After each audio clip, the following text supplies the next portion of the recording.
A paz e a graça a todos. Sou o pastor Altami Alves e estou aqui para trazer mais uma reflexão bíblica. E nessa oportunidade eu gostaria de citar o texto de Lucas, capítulo 15, versículo 17 e 18, que fala sobre o filho pródigo. Diz assim o texto bíblico: E caindo em si, disse: Quantos trabalhadores de meu pai têm abundância de pão, e eu aqui pereço de fome? Levantar-me-ei e irei ter com meu pai, e dir-lhe-ei: Pai, pequei contra o céu e perante ti. O versículo 19: Já não sou digno de ser chamado teu filho, faze-me como um dos teus trabalhadores. A parábola do filho pródigo, que inicia, na verdade, a partir do verso 11, é um dos textos bíblicos mais conhecidos no meio cristão. Muitas são e foram as pregações e as explanações acerca desta linda parábola, onde conta a história de uma família, no caso um pai muito rico e seus dois filhos, em que o seu filho mais novo, um certo dia, aborda o seu pai e lhe pede parte da herança que lhe pertencia. O texto bíblico diz que o seu pai repartiu entre eles a fazenda e poucos dias depois o filho mais novo ajunta tudo e vai para uma terra muito distante. O texto diz que quando ele chega ali naquela cidade, naquela terra distante, ele desperdiça a sua fazenda e vive de forma dissoluta, de forma desregrada, de forma irresponsável. Havendo ele gastado tudo, e houve naquela terra uma grande fome, começou ali a passar necessidade. Esse jovem, então, ele vai a um cidadão daquela terra, onde esse homem vai dar a ele a tarefa de cuidar de porcos. Mas, meus irmãos, essa parte da parábola do filho pródigo já é bem conhecida de todos, só que eu gostaria de dar um outro enfoque, porque nessa parábola eu gostaria de destacar algumas atitudes dignas, vamos dizer assim, de serem imitadas por nós. Atitudes do filho pródigo que valem a pena a gente ressaltar, vale a pena a gente trazer à tona, porque elas são dignas de serem imitadas por cada um de nós. O versículo 17, que eu acabei de ler, diz que ele, caindo em si, disse: Quantos trabalhadores de meu pai têm abundância de pão, e eu aqui pereço de fome? Quando ele diz, e caindo em si, eu entendo que o filho pródigo se dá conta da grande bobagem que ele fez, se dá conta do erro que ele cometeu e ele admite, então, que errou, admite que deu um passo errado na sua vida, admite que se precipitou, que não era exatamente aquilo que ele deveria fazer. E é mais ou menos assim conosco. A gente, quando erramos, precisamos admitir que erramos. Uma coisa também que está clara para nós nesse versículo 17 é que ele reconhece a sua condição precária, ele reconhece que precisa de ajuda. Ele está distante de seu pai, numa terra longínqua, ele está passando fome, passando necessidade e comendo aquilo que sobra dos porcos. Ele reconhece então que a sua condição é precária e ele precisa de ajuda. Pois bem, quando ele cai em si e diz: Quantos trabalhadores de meu pai tem abundância de pão, ele então lembra que o seu pai é um pai rico. Ele diz: quantos trabalhadores de meu pai têm abundância de pão e eu aqui pereço de fome. Ele se dá conta, ele se lembra, na verdade, que o seu pai é rico. Só que eu separei aqui alguns versículos, porque na verdade o pai daquele filho pródigo não era rico apenas de recursos financeiros. O pai é também, conforme o verso 20, ele é rico em misericórdia. Porque o versículo 20 diz que o seu pai se moveu, quando viu ele ainda longe, se moveu de íntima compaixão e, correndo, lançou-se-lhe ao pescoço e o beijou. O seu pai não é rico só em recursos financeiros, o seu pai também é rico em misericórdia. Eu não poderia deixar de frisar que o nosso Pai, que Deus também é um Deus riquíssimo em misericórdia, conforme está escrito em Efésios capítulo 2, versículo 4 e verso 5. Mas Deus, que é riquíssimo em misericórdia, pelo seu muito amor com que nos amou, estando nós ainda mortos em nossas ofensas, nos vivificou juntamente com Cristo, pela graça sois salvos. O pai daquele filho pródigo era rico em misericórdia. O nosso Deus, o nosso Pai Celestial também é rico em misericórdia, conforme essa referência que eu acabei de ler.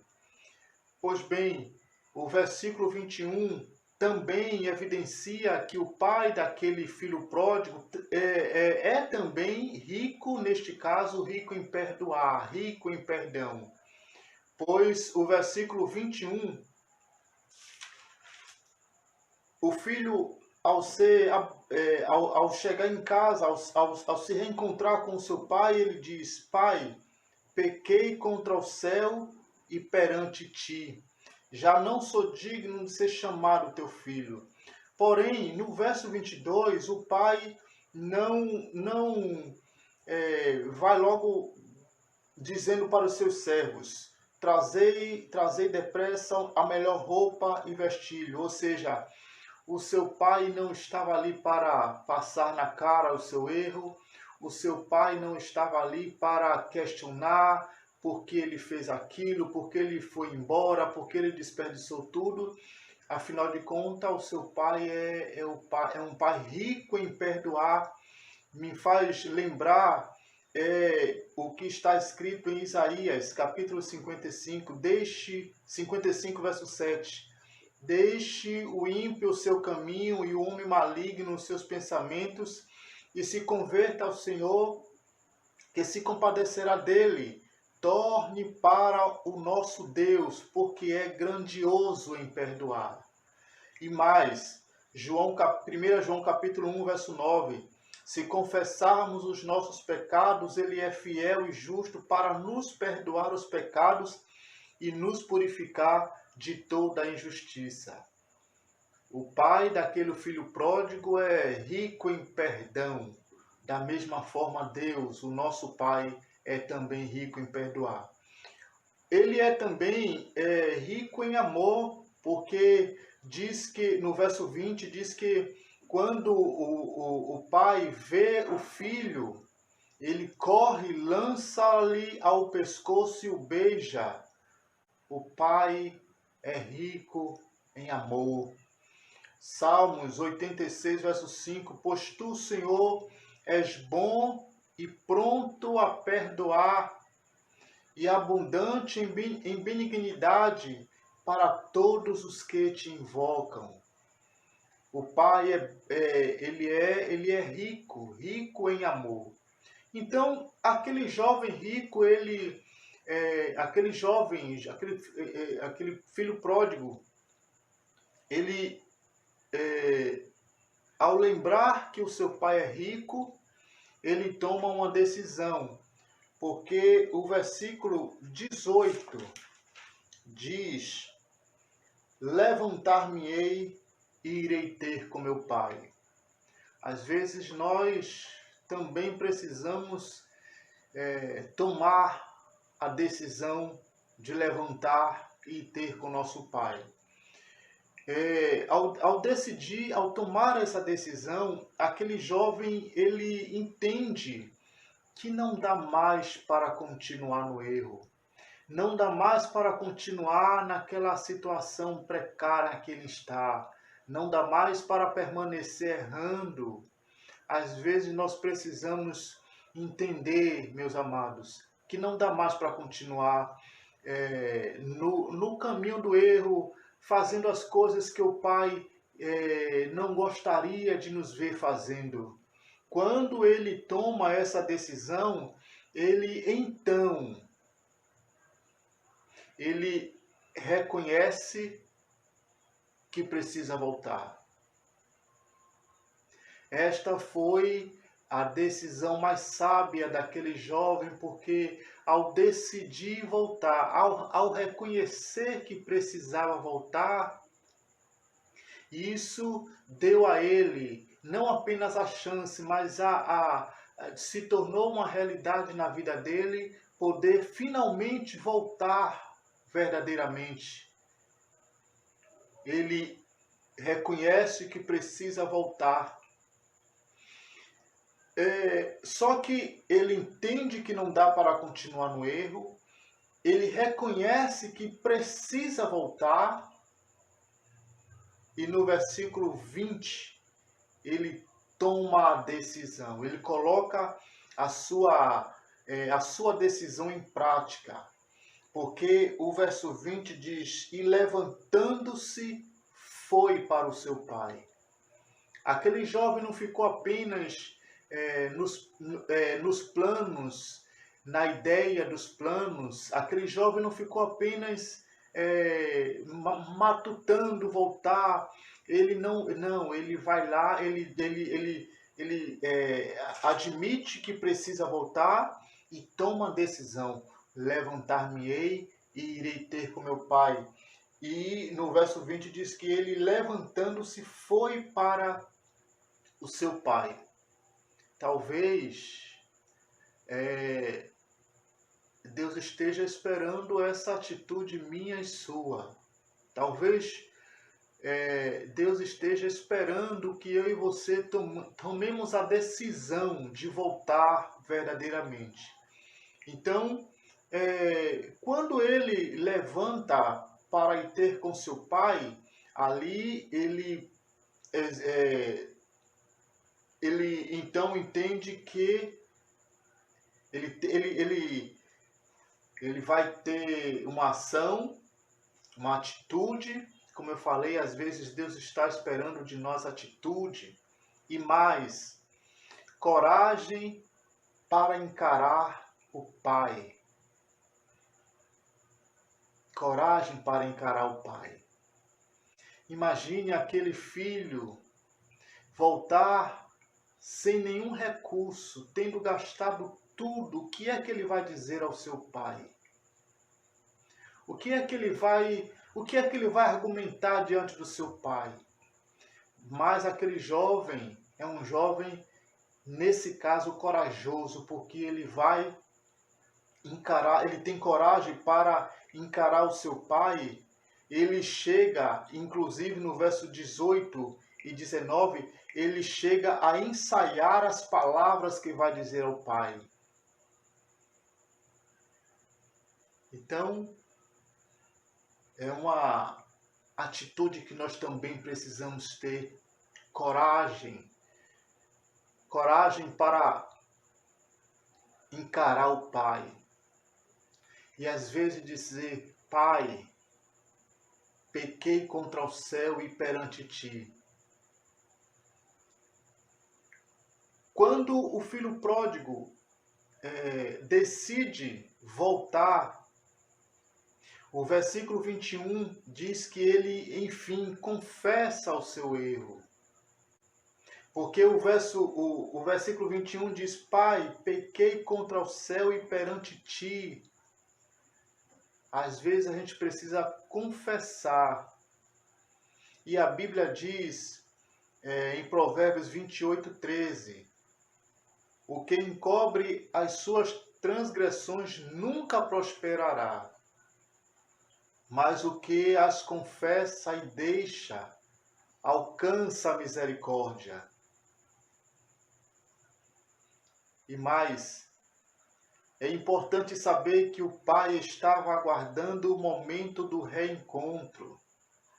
Talvez eu e você estejamos perdendo tempo achando que o pai não vai nos receber, achando que o pai não vai nos perdoar, mas na verdade, o pai rico, ele estava esperando o momento do reencontro.